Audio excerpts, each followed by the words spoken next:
Hello everyone.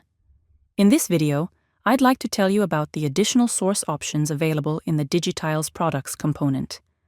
In particular, we'll focus on the filtered products source. This is a very useful option, and I'll show you how you can take advantage of it. Right now, I have a product carousel in my online store with random products. I'd like to show the new items from the autumn collection here. I select this carousel and go to the settings on the right-hand side. At the top of the settings panel, you can see that the current option is Manual Selection Source.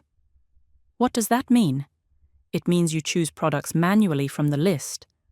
Let's open it and see how that works.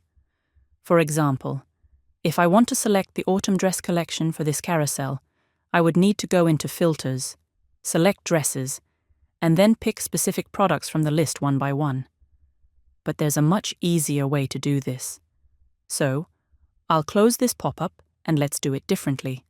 On the right-hand panel, from the Source drop-down, I'll select Filtered Products. Next, I click on the Select Products option, and this opens a different pop-up. Let's take a look at what's inside and how it works. On the left-hand side, you'll see filters for categories, manufacturers, sorting, and maximum number of products. On the right-hand side, you'll see the list of filtered products and the Refresh List button. Let's apply the filters for our case. For categories, I'll select dresses and jackets. For manufacturers, I'll keep it set to all, although you can choose specific ones if you need to. The system provides the complete list of manufacturers used in your store. For sorting, I'll select newest first, although you can choose any option from the drop-down. The next option is maximum products to display. Here you can set the number of products that will be selected and displayed in your carousel based on your filters. I'll set it to 20 and click Refresh. Now I can see the list of products filtered by my request. I click Done, and the products immediately appear in my carousel.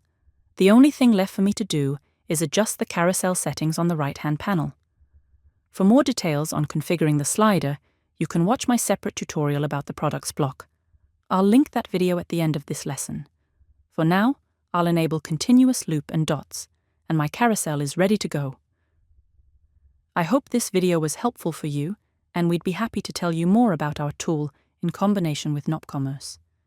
Feel free to reach out to us for more details. Our team will be glad to answer your questions. See you in the next video.